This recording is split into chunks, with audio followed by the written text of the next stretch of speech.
avanzar esta unidad temática, ayer he colocado en la plataforma Classroom la programación de esta actividad. He colocado los textos básicos, uno de ellos de mi autoría, y también he enviado desde la plataforma Classroom a través del correo institucional a sus respectivos correos los textos básicos de lectura. Esos textos que les he enviado, quiero aclarar que sirven para este tema 9, donde veremos la parte general de los derechos fundamentales, veremos la parte detallada de las garantías. En el tema 10 ya analizaremos los derechos uno por uno. El primer grupo de derechos denominados fundamentales. En el tema 11 veremos los derechos civiles, los derechos políticos. En el tema 12, los derechos económicos, sociales y culturales. Y en el tema 13, los derechos colectivos de las naciones y pueblos indígenas originarios campesinos.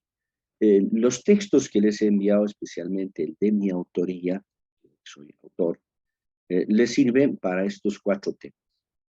Entonces, ya no enviaré otro para el 9, otro para el 10, otro para el 11, otro para el... Ahí en el texto que les he enviado está con el número de tema, con los mismos puntos que están en el plan global respectivo. Entonces, tomen nota de ello. Lo que sí les ruego es que por favor lean estos textos, anoten aquellas partes que no entienden, aquellas partes que les genera duda, en su caso comentarios si opinan diferente, de manera que en clases lo plantean para que lo desarrollemos con la mayor amplitud posible. Bien, quiero aclararles, advertirles que ingresaremos a analizar los derechos fundamentales en el Estado plurinacional de Bolivia. Por lo tanto,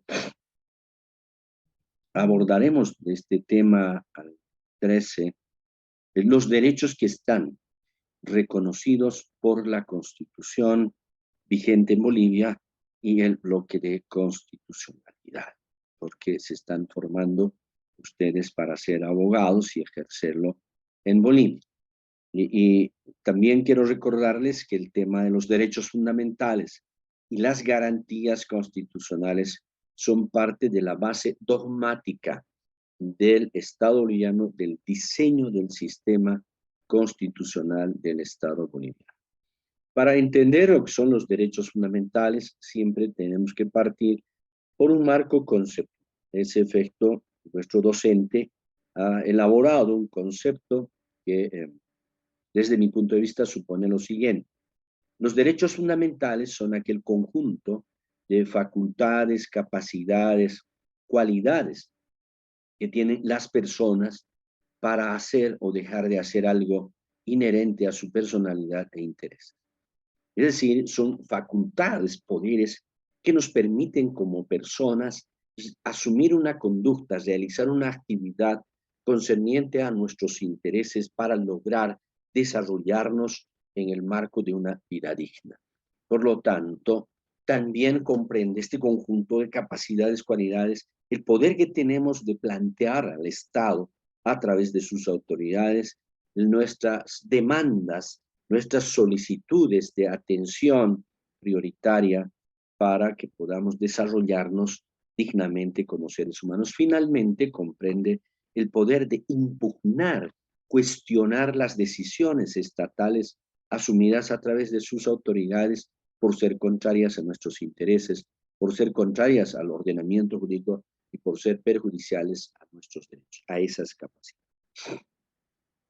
¿Qué opinan los expertos sobre la materia? El profesor español Antonio Eduardo Pérez Luño es uno de los expertos en materia de derechos humanos, de muchísimo trabajo de investigación. Señala que los derechos fundamentales son aquellos derechos humanos positivados en las constituciones estatales. Pareciera que no nos dice mucho el profesor cuando nos remite a los derechos humanos. Entonces estamos obligados a recordar qué dijimos que son los derechos humanos. Y dijimos que los derechos humanos son precisamente ese conjunto de capacidades, potestades, cualidades que tienen todos los seres humanos en el marco de la dignidad, la libertad y la igualdad, que deben ser reconocidos, resguardados y protegidos en cada momento por el Estado. Entonces, lo que quiere decirnos el profesor Pérez Luño es que los derechos fundamentales son ese conjunto de cualidades, facultades, poderes que tienen los seres humanos para hacer o dejar de hacer algo, y que en este caso se llaman fundamentales porque están recogidos, reconocidos en la Constitución del Estado, que es la ley fundamental del ordenamiento jurídico estatal. Según la teoría de los derechos fundamentales, la doctrina, estos derechos fundamentales tienen una doble naturaleza jurídica. Por un lado, se trata de derechos subjetivos. ¿Qué supone que sean derechos subjetivos? Supone que se trata de ese conjunto de potestades, capacidades, facultades inherentes a cada persona por su condición de ser tal y que llevamos en nuestro mundo interno, en nuestro mundo individual, y que por lo tanto somos capaces de expresarlo ante el Estado como un límite natural a su poder para exigirle el cumplimiento de algún mandato constitucional, para exigir la atención de nuestras necesidades, de nuestros requerimientos, para cuestionar las decisiones. Entonces, son ese conjunto de capacidades, potestades, facultades subjetivas que tiene toda persona. Pero por otro lado, los derechos fundamentales son principios objetivos. Es decir, que los derechos fundamentales dentro de un Estado, en este caso del Estado boliviano, son directrices constitucionales, es decir, criterios básicos, presupuestos lógicos que orientan la conducta estatal en el relacionamiento con los particulares, que orientan, por lo tanto, la formulación de sus políticas públicas, que orientan la elaboración, aprobación de las normas del ordenamiento jurídico, que orientan el ejercicio del poder político. Como principios objetivos son mandatos de optimización a los poderes públicos, mismos que tienen que cumplirlos en la mayor medida de su disponibilidad fáctica y jurídica para satisfacer ese conjunto de facultades, capacidades, de necesidades, de requerimientos que tengan las personas. Por otro lado, como principios objetivos, los derechos fundamentales generan obligaciones para el Estado y sus autoridades. Obligaciones positivas, vale decir, obligación de que el Estado a través de sus autoridades tenga que adoptar medidas urgentes de orden legislativo, de orden administrativo, para garantizar que podamos gozar plenamente y ejercer efectivamente estos derechos. Porque hay derechos que no los podemos gozar, no podemos ejercer si el Estado no adopta medidas. Por ejemplo, todos tenemos derecho al trabajo. Si el Estado no genera inversión pública y privada para crear fuentes de empleo, no podemos acceder al trabajo. Nominalmente tenemos el derecho al trabajo, pero no podemos trabajar, seguimos desocupados porque no hay espacio.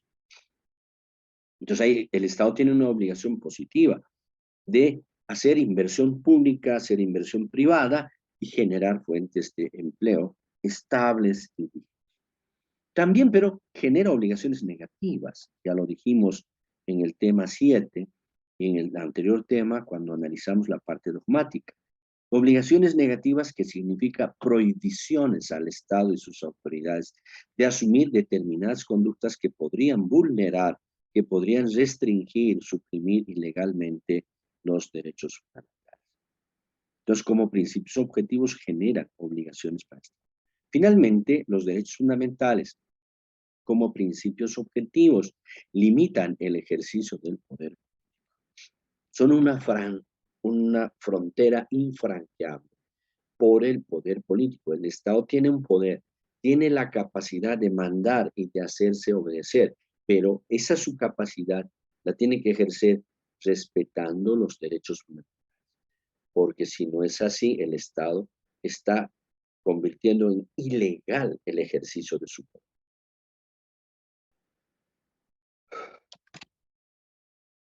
En el Estado boliviano, los derechos fundamentales están reconocidos en la Constitución en un catálogo amplio que abarca desde el artículo 13 hasta el artículo 107 de la Constitución.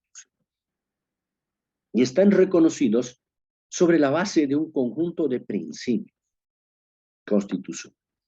Es decir, criterios básicos y presupuestos lógicos que orientan al Estado respecto a su relacionamiento con los particulares, respecto al reconocimiento, al respeto, garantía de los derechos fundamentales. Y respecto a las personas son principios que orientan cómo debemos ejercer estos derechos. Y a este respecto, el artículo 13, parágrafo primero, señala que el reconocimiento de los derechos fundamentales y su ejercicio está sujeto a los principios de inviolabilidad. Quiere decir que en el Estado boliviano se reconocen, se respetan, se protegen, se garantizan los derechos fundamentales que están nombrados en la Constitución y que no pueden ser violados, no deben ser violados por el Estado. El Estado debe abstenerse de asumir conductas que puedan vulnerar, que puedan violar estos derechos. El segundo principio sobre el que se configura ese reconocimiento de los derechos fundamentales es el principio de la universalidad. ¿Qué significa esto? Que en Bolivia, todas las personas, estantes y habitantes, gozan plenamente de los derechos reconocidos por la Constitución y el bloque de constitucionalidad, sin importar su raza, sexo, su origen, su nacionalidad, sus creencias religiosas, su educación, su militancia política. Los derechos son universales, pertenecen a todos los que están presentes, habitan el territorio del Estado boliviano. Entonces, esto quiere decir, si un extranjero está de visita por razones de turismo en Bolivia, goza de los mismos derechos que el resto de los que vivimos en Bolivia. Y el Estado no podría negar la protección, en su caso judicial, invocando razones de nacionalidad. Él dirá, pero los derechos en este país son universales. El principio de la interdependencia. ¿Qué quiere decir esto? Quiere decir que en el Estado boliviano los derechos fundamentales reconocidos por la Constitución son interdependientes, unos dependen de los otros. El ejercicio pleno, goce efectivo de un derecho puede requerir de gozar y ejercer otro derecho. Así, por ejemplo, para ejercer plenamente, gozar efectivamente el derecho a la vida, pero una vida digna, necesitamos ejercer el derecho a la alimentación, el derecho al agua, el derecho a la salud, el derecho a los servicios públicos esenciales, el derecho a la seguridad social, el derecho a la educación. Entonces, los derechos son interdependientes, unos dependen de los otros, porque es un todo que permite resguardar la dignidad, la libertad y la igualdad de las personas. El principio de la indivisibilidad supone que los derechos deben ser ejercidos, también protegidos de manera integral, que no permite un fraccionamiento o una división.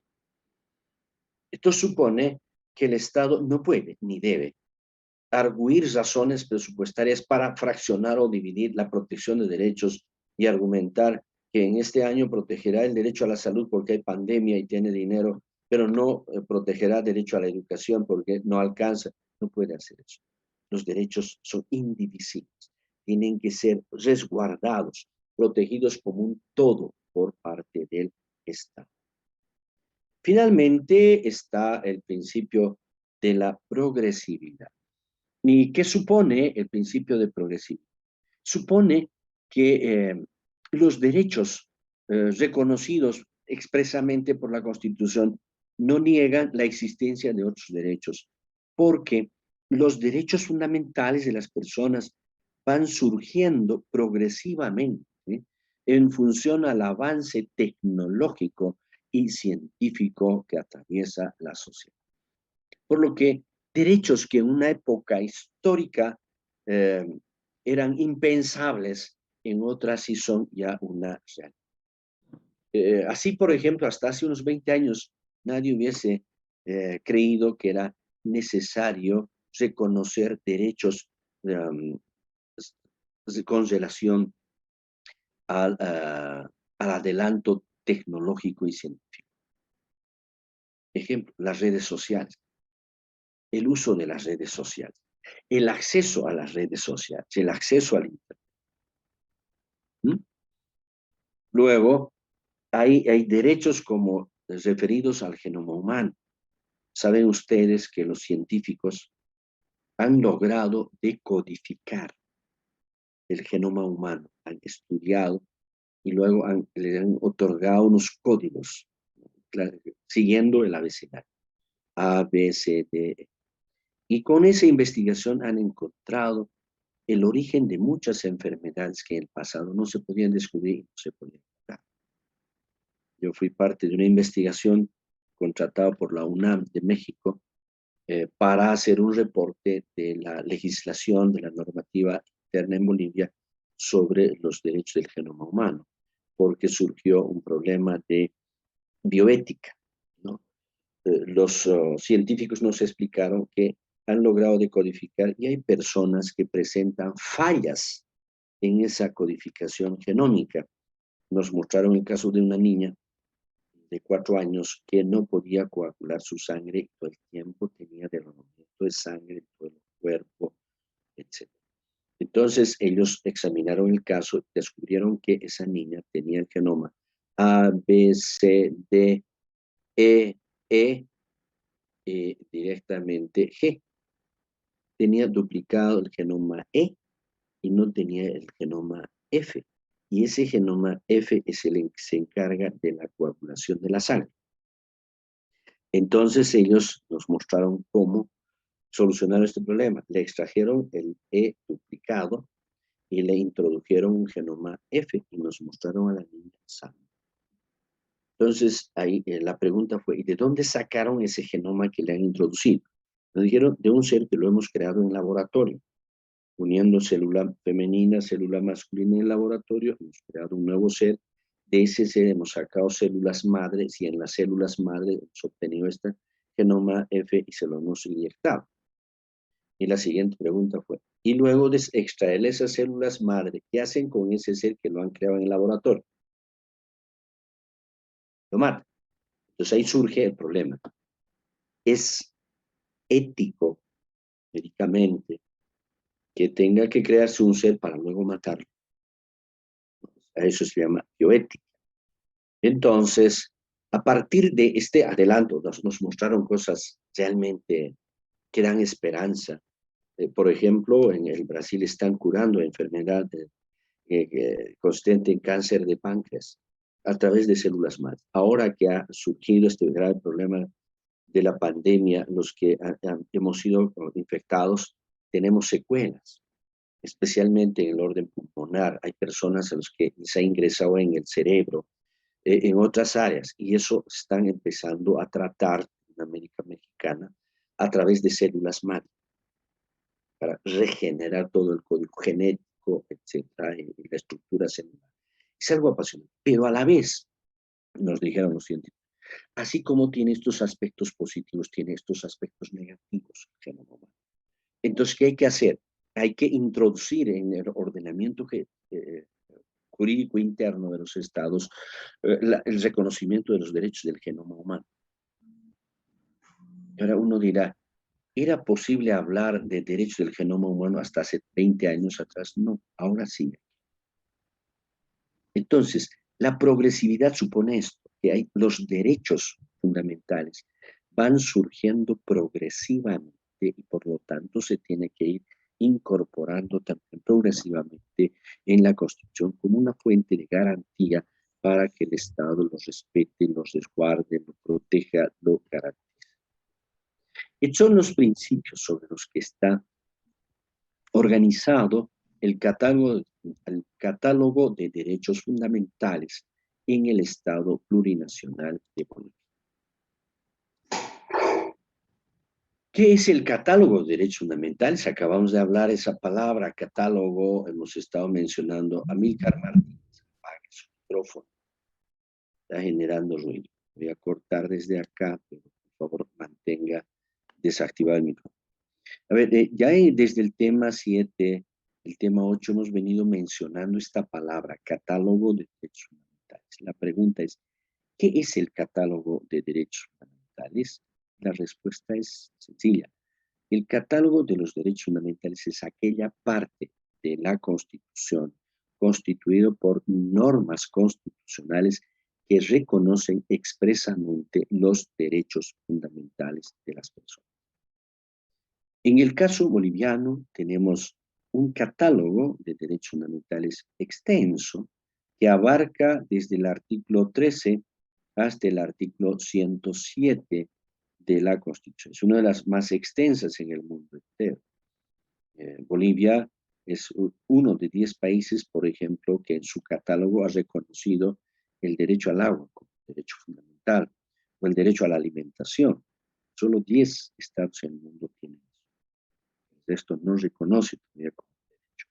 Entonces, el catálogo es aquella parte de la Constitución constituida por normas constitucionales que reconocen expresamente los derechos fundamentales como una garantía para que el Estado los resguarde, respete, proteja y garantice su pleno ejercicio, su goce efectivo. Ahora,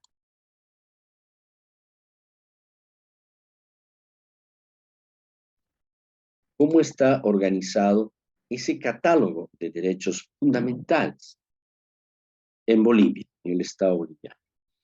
El poder constituyente que ha elaborado y aprobado la Constitución ha organizado los derechos fundamentales en 5 grupos, a partir del fin que persiguen los derechos incorporados en cada grupo. Entonces tenemos 5 grupos de derechos que los vamos a ir estudiando en el mismo orden por razones metodológicas de esto. En primer lugar están los derechos denominados fundamentales. Son aquel grupo de derechos que tenemos los bolivianos, los estanciahabitantes en Bolivia, no solo los bolivianos, los estanciahabitantes en Bolivia, que tienen una finalidad de mejorar la calidad de vida de las personas, para garantizar una vida digna de seres humanos. Es un conjunto mínimo de derechos que el Estado debe garantizar sean ejercidos plenamente, gozados efectivamente por las personas, para que así pueda mejorar su nivel de vida, su calidad de vida y pueda permitir a las personas vivir dignamente como verdaderos seres humanos. Este grupo de derechos están reconocidos a partir del artículo 15 al 20, son básicamente el derecho a la vida, el derecho a la integridad física, psicológica, sexual, el derecho a la alimentación, el derecho al agua, el derecho a la educación, el derecho a la salud, el derecho a la vivienda, el derecho a un hábitat sano, por supuesto, y el derecho de acceso a los servicios públicos básicos, agua potable, alcantarillado, energía eléctrica, gas domiciliario, telecomunicación. Este es el primer grupo de derechos denominados fundamentales. El segundo grupo de derechos reconocidos en la Constitución son los derechos civiles. Es un grupo de derechos que tiene su fundamento, su base y fundamento en el valor supremo de la libertad. Por lo tanto, este grupo de derechos tiene la finalidad de resguardar el ámbito de autodeterminación personal, el ámbito de esa libertad personal, porque se trata de un grupo de derechos que garantizan que toda persona pueda definir por sí misma su proyecto de vida y ejecutarlo sin recibir injerencias, intromisiones provenientes de la sociedad del Estado. Este grupo de derechos están reconocidos por los artículos 21 al 25. Básicamente son el derecho de educación cultural, el derecho a la privacidad e intimidad, el derecho al honor, el derecho a la honra, el derecho a la imagen, el derecho a la dignidad, el derecho a la reputación. Luego está el derecho a la libertad religiosa, espiritual, el derecho a la libertad de expresión, pensamiento, opinión, el derecho a la libertad de información, el derecho al libre tránsito, a la libertad de circulación y de residencia, el derecho a la libertad física. Están reconocidos, artículo 21 al 25. El siguiente grupo, el segundo grupo de derechos, son los derechos políticos. Se trata de un grupo de derechos que tiene su base y fundamento en el valor de la libertad y que tienen por finalidad vincular a los ciudadanos y ciudadanas con el Estado y el ejercicio del poder político de ese Estado, resguardando el ámbito de autodeterminación personal, por supuesto. Estos derechos políticos en la Constitución de Bolivia están reconocidos por los artículos 26 al 29. Son básicamente el derecho a la participación política que permite a las personas ser elector, elegible, organizar su partido político o agrupación ciudadana para participar en los procesos electorales. El derecho de reunirse y manifestarse públicamente. El derecho a la asociación, el derecho de petición, pedir algo al Estado para que atienda de manera expresa y limitada. El derecho al asilo político. Ahora, tengo que advertir que por error de sistemática constitucional y constituyente, ha incorporado derechos políticos en el capítulo de los derechos civiles. Entonces, el derecho a la libertad de reunión y asociación está en el artículo 21, numeral 3, cuando es un derecho político que debe estar más adelante. El derecho a la petición, que también es un derecho político, está reconocido por el artículo 24, que es capítulo de derechos civiles, debería estar más adelante.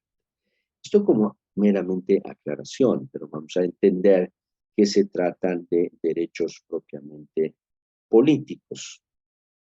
Luego tenemos un quinto grupo de derechos que se denominan los derechos económicos, sociales y culturales, el cuarto grupo. Se trata de un conjunto de derechos que tiene su base y fundamento en el valor supremo de la igualdad, pero la igualdad material, por lo tanto, tienen por finalidad la construcción de una sociedad con solidaridad sobre la base de la distribución equitativa de la riqueza social.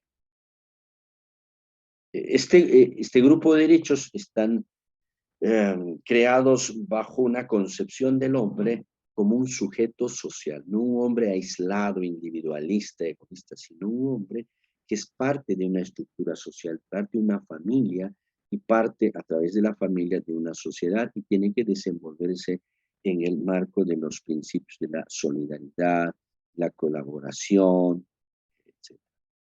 Entonces, son derechos que persiguen la construcción de una sociedad solidaria, de una sociedad más justa, ¿no? De una sociedad equilibrada, acortando esas grandes diferencias odiosas que existen entre ricos y pobres, evitando que existan esas diferencias. Y finalmente, un quinto grupo de derechos reconocidos por la Constitución. Perdón. Antes de avanzar, me olvidaba decirles que estos derechos económicos, sociales y culturales están reconocidos en la Constitución a partir del artículo 33 al 107. Ahora, el artículo 33, por si acaso, reconoce al derecho al medio ambiente, y el derecho al medio ambiente es un derecho colectivo. Pero bueno, está en ese. Por lo demás, en este grupo de derechos vamos a encontrar el derecho a la seguridad social, el derecho al trabajo, el derecho a la sindicalización, el derecho a la huelga, luego derechos de grupos sociales altamente vulnerables, a quienes se les reconocen unos derechos específicos, además de los que tienen como cualquier otra persona. Ahí están el derecho de las familias como estructura societal, el derecho o los derechos de los niños, niñas, adolescentes y jóvenes como un sector social altamente vulnerable. Están los derechos de las personas con discapacidad o capacidad diferenciada. Están los derechos de las personas adultas mayores, personas que cumplen 60 años para adelante, ya están en la época de la jubilación, una nueva faceta de su vida, y requieren tener un conjunto de derechos específicos también. Luego están los derechos de las personas privadas de libertad, que son un grupo social también altamente vulnerable, y están los derechos de los usuarios y los consumidores. Luego, como parte de los derechos económicos, están el derecho a la industria, al comercio, a desarrollar cualquier actividad lícita, el derecho a la propiedad privada, el derecho a la libertad de asociación empresarial, está como derechos económicos.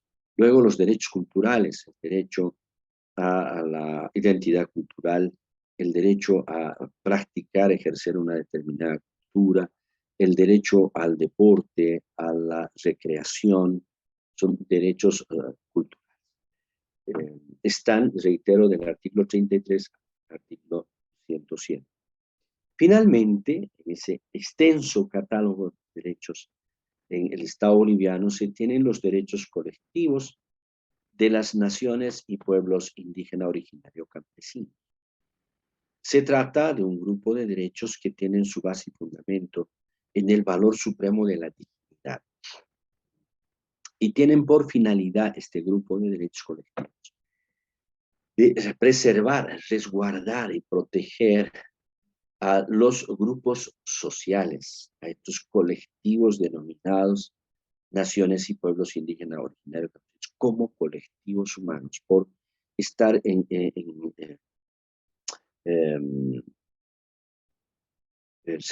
por ser grupos minoritarios, minorías dentro de la estructura del Estado, y por estar ante los riesgos de extinción por procesos precisamente de transculturación o aculturación. Este grupo de derechos tiene su base jurídicamente en el convenio 169 de la OIT, vale decir, de la Organización Internacional del Trabajo. También tienen su base en la Declaración de las Naciones Unidas para los derechos de los pueblos indígenas originarios. Están expresamente reconocidos en la Constitución boliviana por el artículo 30, parágrafo segundo de la Constitución. Pero reitero, insisto, se trata de derechos reconocidos a la colectividad, a la estructura social como tal, no a los integrantes de la colectividad, no es al indígena, la indígena, porque el indígena tiene los mismos derechos que el resto de los habitantes, tienen derechos denominados fundamentales, tienen derechos civiles, tienen derechos políticos, tienen derechos económicos, sociales y culturales. Estos derechos colectivos es a la colectividad como estructura societal que forma parte del Estado boliviano.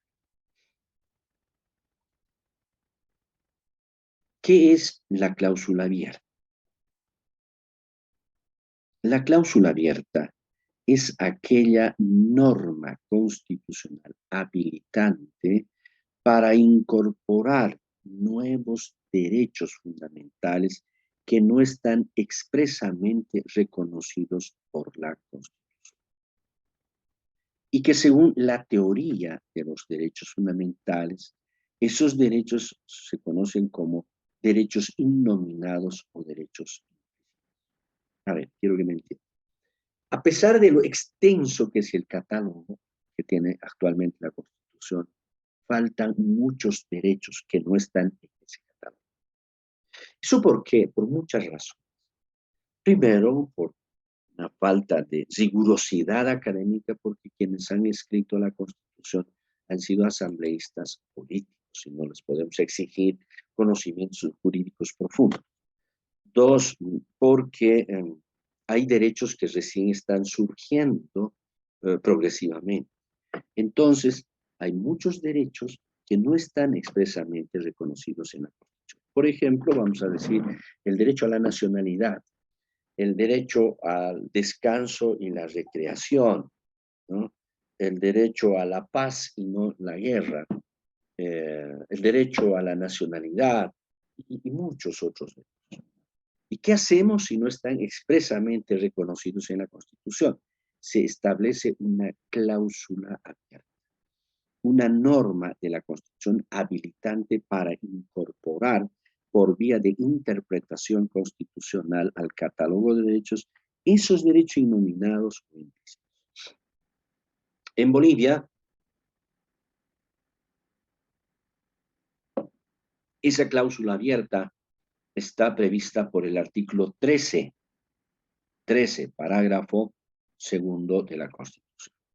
¿Qué dispone esa norma? Dice, los derechos reconocidos en esta Constitución no constituyen una negación de otros derechos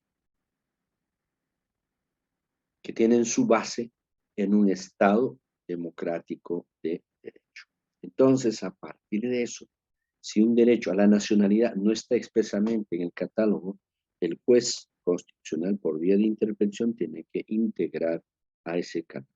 Para eso es la cláusula abierta de la Constitución. Un tema bastante importantísimo en derecho constitucional boliviano y que es uno de los grandes avances en la Constitución vigente, es cómo el Estado incorpora e integra los tratados y convenciones internacionales sobre derechos humanos a su derecho interno, ¿no? Cómo los incluye, con qué jerarquía, con qué categoría. Al respecto, debo señalar que, como regla general, el artículo 410, parágrafo segundo de la Constitución determina que los tratados y convenciones internacionales sobre derechos humanos se incorporan al derecho interno de Bolivia como parte del bloque de Constitución. ¿Y qué supone que sean parte del bloque de Constitución? Supone que son materialmente parte de la Constitución, si bien formalmente no están en su texto, pero materialmente son parte de la Constitución, por lo tanto, tienen la misma jerarquía que la Constitución en la jerarquización de las normas del ordenamiento jurídico.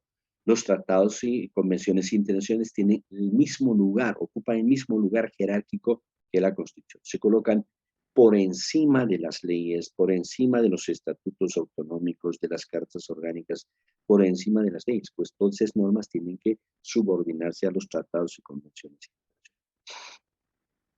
Y algo importante es que el Tribunal Constitucional, a través de la sentencia 0110/2010, de 10 de mayo, ha señalado que ese bloque de constitucionalidad no se reduce solamente a las normas de los tratados, sino que alcanza también a los organismos internacionales creados a través de esos tratados. Por ejemplo, a través del Pacto Internacional de Derechos Civiles y Políticos, se ha creado el Comité de Derechos Humanos de las Naciones Unidas. Ese comité tiene jerárquicamente en el Estado boliviano el rango constitucional, como un tribunal constitucional. La Convención Americana sobre Derechos Humanos ha creado la Comisión Americana y la Comisión Interamericana de Derechos Humanos. Esos dos organismos tienen jerarquía constitucional, por lo tanto tienen el rango del Tribunal Constitucional. Y también ha señalado esa sentencia 0110/2010 del Tribunal Constitucional del 10 de mayo, que también el bloque de constitucionalidad incluye las decisiones emitidas por esos organismos internacionales especializados. Entonces, esto quiere decir que, por ejemplo, las sentencias y las opiniones consultivas de la Corte Interamericana tienen rango de bloque de constitucionalidad. Por lo tanto, la jurisprudencia creada a través de esas sentencias de la Corte Interamericana, de las opiniones consultivas de la Corte Interamericana, forman parte del bloque de constitucionalidad, son de cumplimiento obligatorio y se identifican por encima de las leyes, por encima de los reglamentos. Por otro lado, la Constitución, en su artículo 256, parágrafo primero, como excepción a la regla anterior, prevé la aplicación preferente de las normas de los tratados y convenciones internacionales frente a la Constitución. ¿Qué quiere decir esto? Quiere decir que si en un caso concreto, que de un proceso judicial, el juez que tiene que dictar la sentencia tiene, por un lado, las normas de los tratados y convenciones internacionales, que son más favorables para proteger el derecho, y por otro tiene las normas de la Constitución que son menos favorables para proteger el derecho. El juez debe aplicar las normas del tratado o la convención internacional y no de la Constitución. Por lo tanto, debe proteger el derecho que está en conflicto, aplicando preferentemente estas normas del tratado o convención internacional. Eso supone el principio de la aplicación preferente de las normas de tratados y convenciones internacionales frente a la Constitución. Por otro lado, los artículos 13, parágrafo cuarto, y 256, parágrafo segundo de la Constitución definen que los tratados y convenciones internacionales en materia de derechos humanos son un parámetro de interpretación de la Constitución. ¿Qué quiere decir esto? Quiere decir que cuando una autoridad pública interpreta una norma de la Constitución y obtiene una hipótesis interpretativa, antes de aprobar esa hipótesis debe contrastar, comparar con las normas de los tratados y convenciones internacionales para verificar si esa hipótesis interpretativa está conforme a esas normas, no las contradice. Porque si contradice, tiene que descartar la hipótesis interpretativa y construir otra hipótesis interpretativa que sea conforme con los tratados y convenciones internacionales.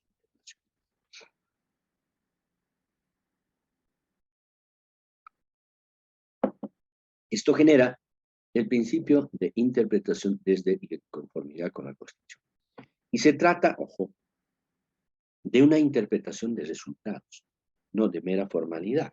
¿Qué quiere decir esto? Que las autoridades públicas del Estado tienen que extremar todos sus esfuerzos para que en esa operación, en ese trabajo de la interpretación, construyan y obtengan una hipótesis interpretativa que permita proteger efectivamente el derecho fundamental, no permita el restringir o el suprimir un derecho fundamental. Hasta acá está seguramente en la mentalidad de muchos de ustedes algo importante de decir, a ver, el profesor nos habla por un lado de derechos humanos y por otro lado nos habla de derechos fundamentales. Son dos cosas diferentes. ¿Por qué no hablamos de uno solo? ¿Por qué tenemos que hablar de derechos humanos y derechos fundamentales? Al respecto, tengo que aclarar lo siguiente. En cuanto a la sustancia, al contenido mismo, tanto derechos humanos como derechos fundamentales son lo mismo. Habrán visto el concepto, es el mismo. Pero son diferentes por dos aspectos. A partir de la norma que regula estos derechos, hay una diferencia. Los derechos humanos son regulados por los tratados y convenciones internacionales. Es decir, los derechos humanos son regulados por las normas del derecho internacional público, que son tratados y convenciones internacionales en materia de derechos humanos. En cambio, los derechos fundamentales son reconocidos, regulados por las normas del derecho interno del Estado, es decir, por las normas de la Constitución y las leyes. Segunda diferencia entre derechos humanos y derechos fundamentales. A partir del titular de los derechos, a partir de definir a quién le pertenecen estos derechos. Los derechos humanos tienen por titular solo a los seres humanos, a las personas naturales físicas que tienen existencia material, seres humanos, por eso se llaman derechos humanos. Lo que quiere decir que las personas jurídicas, que son una abstracción de la ley, no tienen derechos humanos. Esto es que un sindicato, una asociación, una sociedad de responsabilidad limitada, un SRL, una sociedad anónima, no tienen derechos humanos, tienen derechos fundamentales. En cambio, los derechos fundamentales tienen por titulares a las personas naturales o físicas, que son los seres humanos, y también a las personas jurídicas en lo que corresponde. Entonces, por ejemplo, no tendrán derecho a la vida las personas jurídicas, pero sí tienen derecho a la propiedad privada, derecho a la privacidad, tienen derecho a la libertad de información. Esto que quede presente para entender si existen diferencias entre derechos humanos y derechos fundamentales. Ahora bien, una vez que ya tenemos muy claro todo lo referido anteriormente, hay una pregunta básica. ¿Es necesario cumplir condiciones o requisitos para el ejercicio de los derechos fundamentales? La respuesta es de manera general. No se requiere, no se necesita cumplir condiciones o requisitos para ejercer los derechos humanos, porque los derechos son inherentes a nuestra condición de seres humanos y por lo tanto los ejercemos directamente. Como excepción a esa regla, para ejercer solo los derechos políticos se requieren condiciones. ¿Cuál es la condición? Tener la ciudadanía. Y la ciudadanía, como hemos mencionado en la anterior unidad temática, se adquiere teniendo la nacionalidad y teniendo la edad de 18 años. Por lo que en Bolivia un menor de 18 años no puede votar, no puede ser elegido, ¿cierto? Para ejercer su derecho tiene que ser, por un lado, mayor de 18. Por otro lado, los extranjeros que radican en Bolivia, no pueden ser candidatos, no pueden votar en las elecciones, porque no son bolivianos, al no ser bolivianos no son ciudadanos.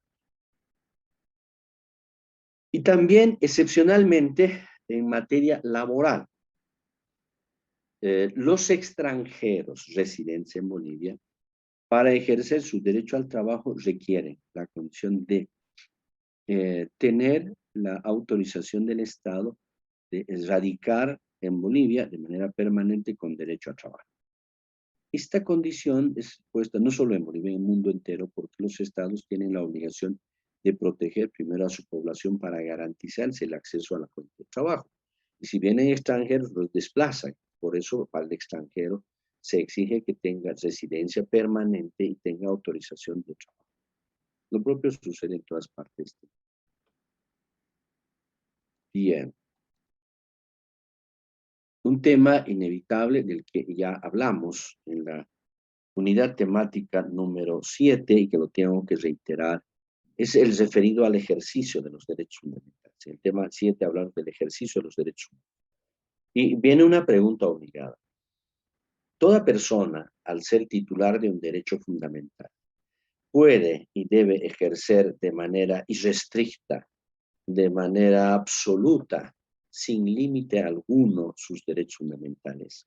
La respuesta es no, no, porque los derechos fundamentales de cada persona deben ser ejercidos en armonía y compatibilidad con los derechos de las demás personas. Es decir, que toda persona tenemos derechos fundamentales, pero debemos ejercer esos derechos respetando los derechos de las demás personas.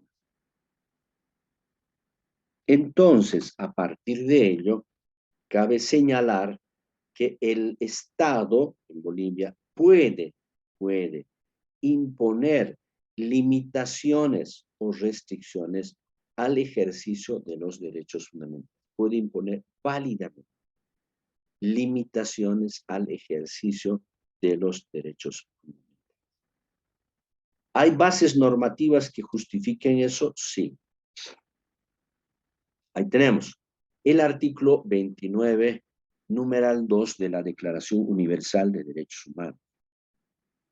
El artículo 28 de la Declaración Americana sobre Derechos y Deberes del Hombre. Y el artículo 32, numeral 2 de la Convención Americana sobre Derechos Humanos. Esos tres artículos, con un texto casi similar, señalan, prevén que los derechos de una persona tienen límites en los derechos de las demás personas. En la necesidad de resguardar la seguridad de todos y proteger el bien común como una condición básica para la vida democrática. Entonces, siendo que estos tres tratados forman parte del bloque de constitucionalidad del Estado boliviano que acabamos de mencionar, son de aplicación y cumplimiento obligatorio. Sobre la base de estas normas, el Estado boliviano, a través del gobierno, puede válidamente, legítimamente, imponer limitaciones y restricciones al ejercicio de los derechos fundamentales.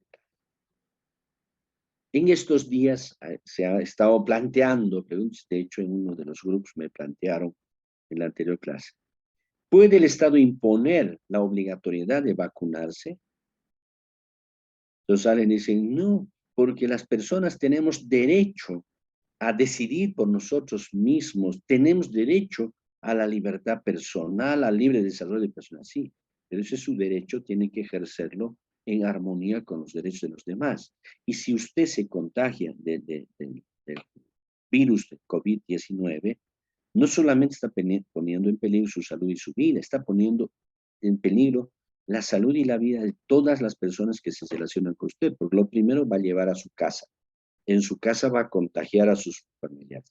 Luego usted se va a relacionar con sus compañeros de trabajo, con sus compañeros de los ámbitos sociales en el que se relacionan sus familiares, lo propio, y van a ir expandiendo comunitariamente el virus. Entonces, en ese caso, el Estado puede limitar su derecho, sí, pues puede limitar. Porque entiéndase, nadie puede ejercer de manera absoluta e irrestricta sus derechos humanos. Ahora, se puede imponer estas limitaciones y restricciones de manera discrecional. El Estado, sin ningún control, no. Para imponer esas limitaciones y restricciones, se tiene que cumplir con condiciones de validez. Ya lo dijimos en el tema 7. Y de esas condiciones de validez, la primera condición es el fin legítimo per se. Entonces, el Estado boliviano, el Estado plurinacional de Bolivia, puede imponer válidamente, de manera legítima, restricciones, limitaciones al ejercicio de los derechos fundamentales de los estantes y habitantes de Bolivia, con la finalidad, uno, de preservar y proteger los derechos de las demás personas. Para proteger los derechos de otras personas, por ejemplo, frente a la criminalidad, puede limitar válidamente el Estado la libertad física, sí, mediante detención preventiva o mediante sentencia condenatoria. Segundo, ¿puede el Estado boliviano imponer limitaciones o restricciones al ejercicio de los derechos fundamentales con la finalidad de proteger la seguridad de todos los miembros de la comunidad?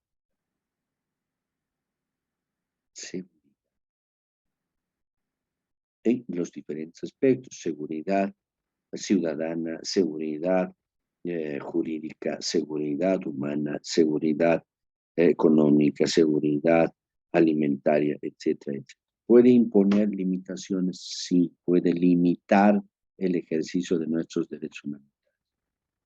Por ejemplo, la cuarentena es una medida de limitación del derecho de libre circulación, del derecho inclusive de algunos al comercio, la industria, pero no es una violación, sino que el Estado, a través del gobierno, se ve obligado a resguardar la seguridad de toda la ciudadanía frente al acelerado contagio comunitario, llaman la expansión comunitaria del virus.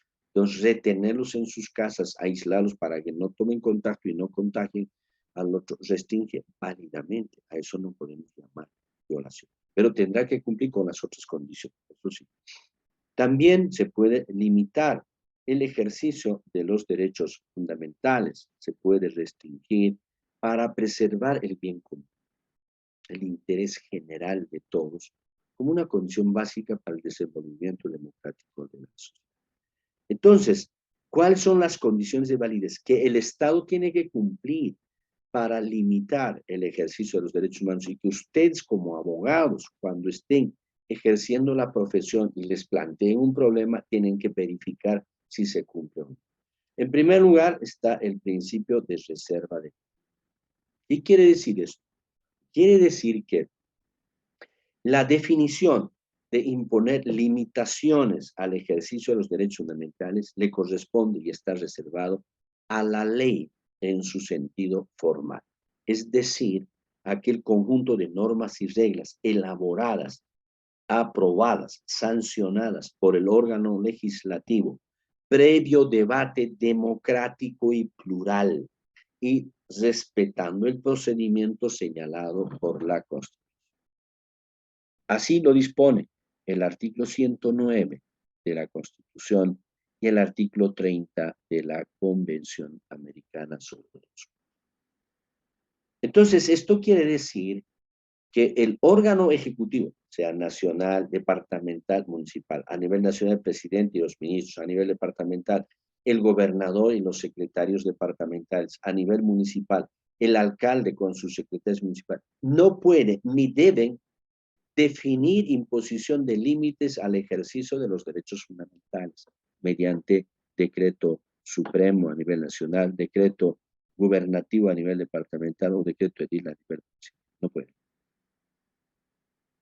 La limitación, la restricción al ejercicio de los derechos fundamentales tiene que estar definida en una ley en su sentido formal. Así lo ha entendido la Corte Interamericana sobre Derechos Humanos en su opinión consultiva número 5 y número 6. Así lo ha entendido el Tribunal Constitucional de Bolivia en su reiterada jurisprudencia. Porque si se permitiese al Ejecutivo, imagínense, en estas circunstancias pueden decir, a todos los que critiquen al gobierno serán encarcelados. Entonces, mediante decreto ha de manipular para ir contra los que se oponen al gobierno.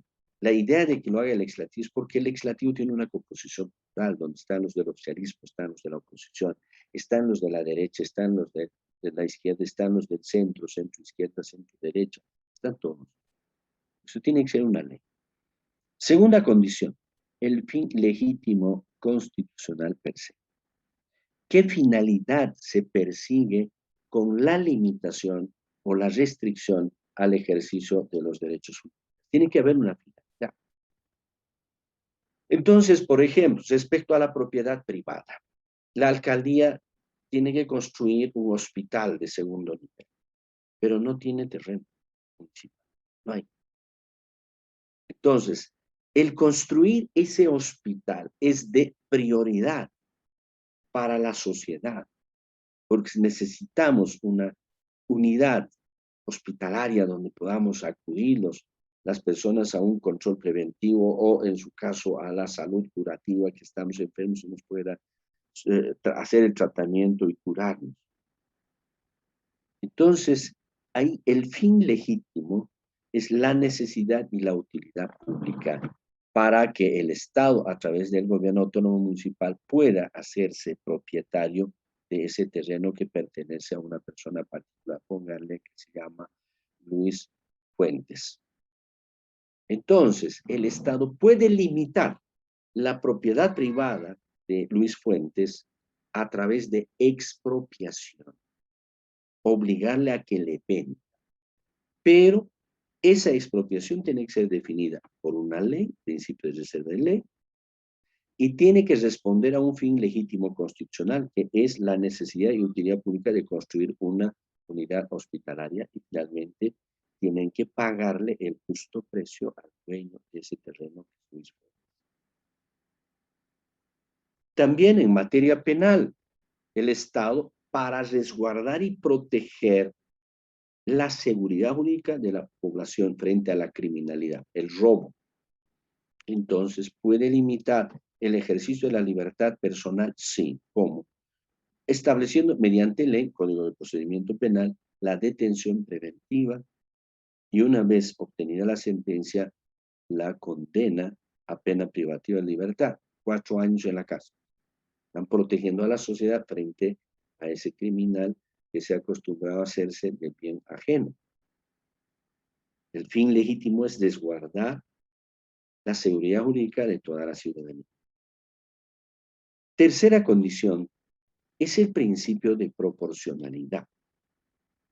Este principio de proporcionalidad significa que el medio que se va a utilizar para restringir, para limitar el ejercicio del derecho fundamental debe y tiene que ser proporcional con ese fin legítimo.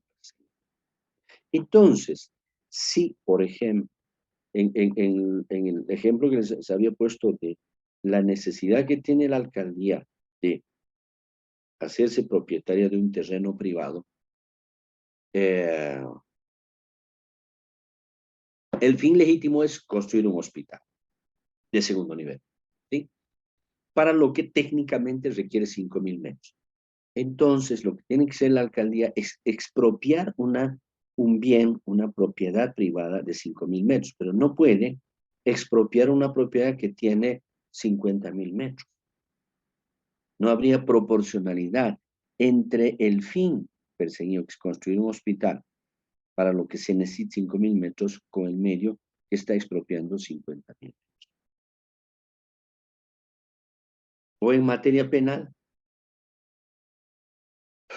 el fin legítimo perseguido es garantizar que la persona acusada de cometer el delito esté presente en la tramitación del proceso penal, que no se escape, que no se dé a la fuga.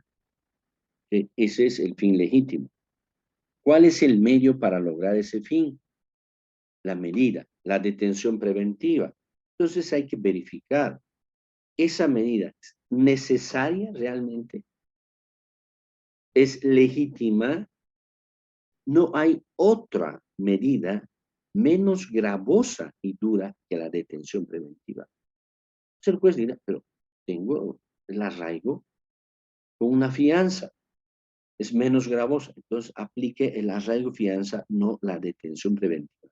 Porque si el fin legítimo es garantizar que la persona no se escape, no se fugue, no se sustraiga de la acción de la justicia, entonces la detención preventiva es extremadamente gravosa, porque al detenerlo van a provocar que lo despidan de su trabajo, va a generar gastos para el Estado, porque tiene que dar estadía, alimentación, tiene que trasladarle todas las veces que sea necesaria desde la cárcel hasta el juzgado, con guardias, etcétera.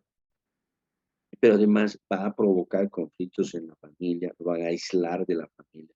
Entonces, frente a todo eso, el juez tiene que examinar cuál es la medida proporcional al fin legítimo que se está persiguiendo, evitando aplicar medidas extremas, medidas gravosas, medidas perjudiciales. Finalmente, está como condición de validez el principio de reserva judicial, excepcionalmente reserva administrativa. ¿Qué significa esto? Que la medida de restricción, de limitación, debe ser impuesta por una autoridad judicial competente mediante una resolución judicial suficiente y razonablemente motivada en derecho, fundamentada. Porque si la limitación supone una invasión del Estado a la esfera de autodeterminación de la persona, se tiene que justificar por qué se está haciendo eso. Si la limitación a la propiedad privada es la expropiación, se tiene que explicar por qué se está expropiando. ¿Para qué se está expropiando? ¿Acaso la alcaldía no tiene otros terrenos? Tiene, pero están lejos y el hospital hay que construir para la zona del hipódromo. Y el terreno que tiene la alcaldía es en el Cerro San Pedro, está lejos, entonces no dispone. Técnicamente se tiene que justificar. Y la fundamentación jurídica tiene que sustentarse en la situación fáctica, los hechos y el derecho. Y no se satisface esa condición de justificación solamente transcribiendo las normas de la ley. Se tiene que explicar, dar razones jurídicas. Primero, ¿por qué se va a aplicar esa norma de la ley? ¿Cuál es el supuesto fáctico que tiene la norma? Porque toda norma tiene un supuesto fáctico y una regla que es la consecuencia jurídica. Y luego tiene que encuadrar a este supuesto fáctico la situación concreta que se da que la alcaldía necesita 5.000 metros de terreno. Luego tiene que exponer las razones por qué está aplicando esa norma, por qué está encuadrando de esta forma este hecho al derecho. Si no es autoridad judicial, la autoridad administrativa tiene que hacer.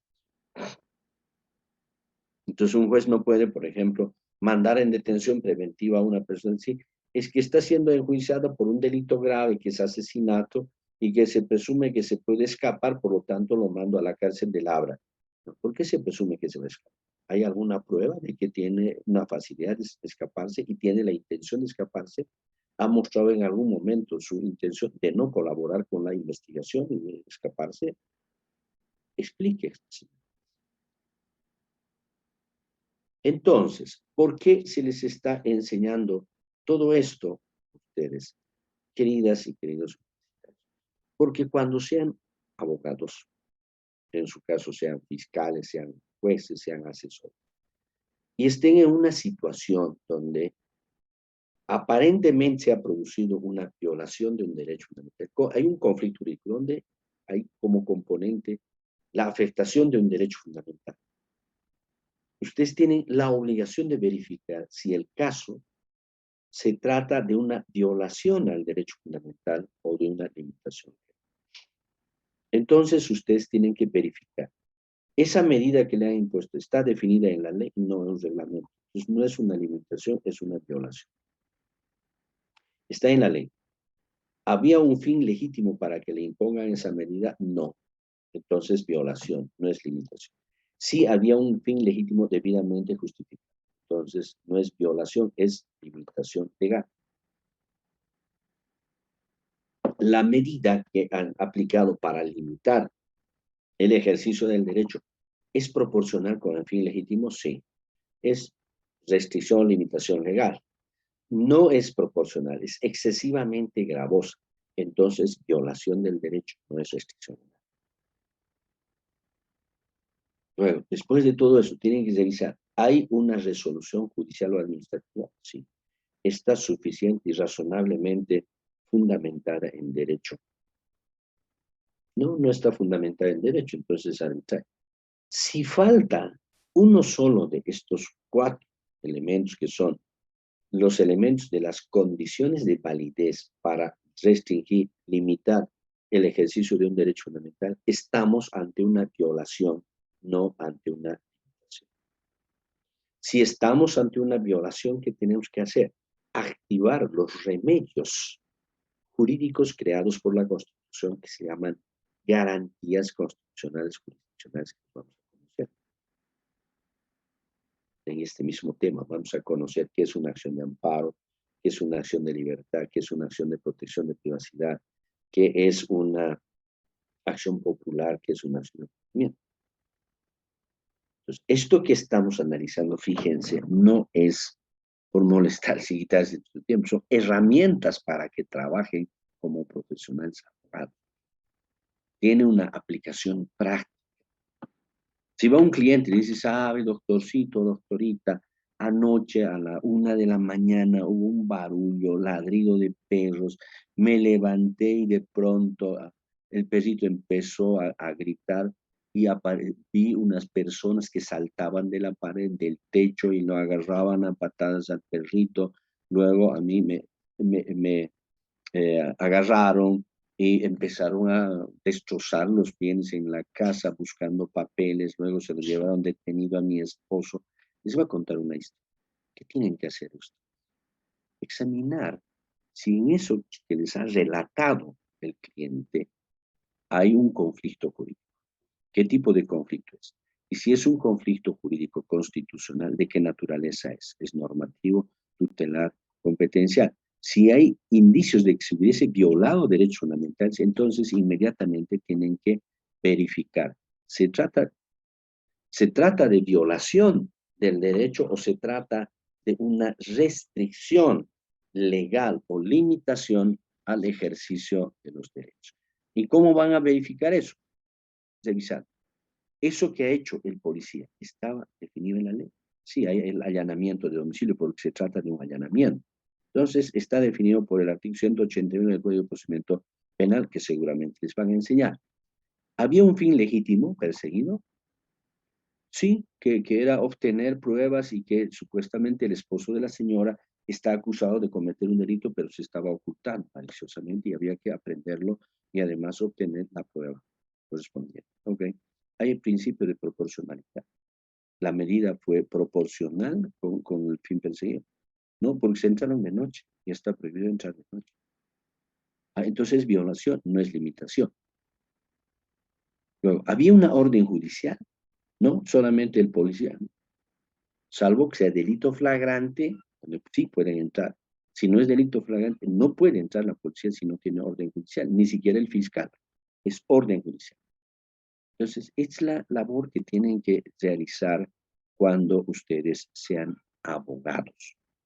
Para eso se les está enseñando toda esta parte, sobre la base del análisis de la norma suprema del ordenamiento jurídico que rige en nuestro país, como es la Constitución.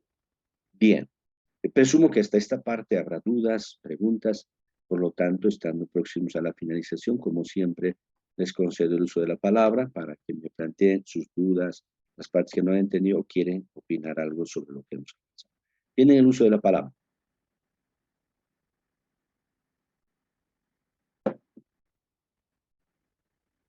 ¿No hay dudas?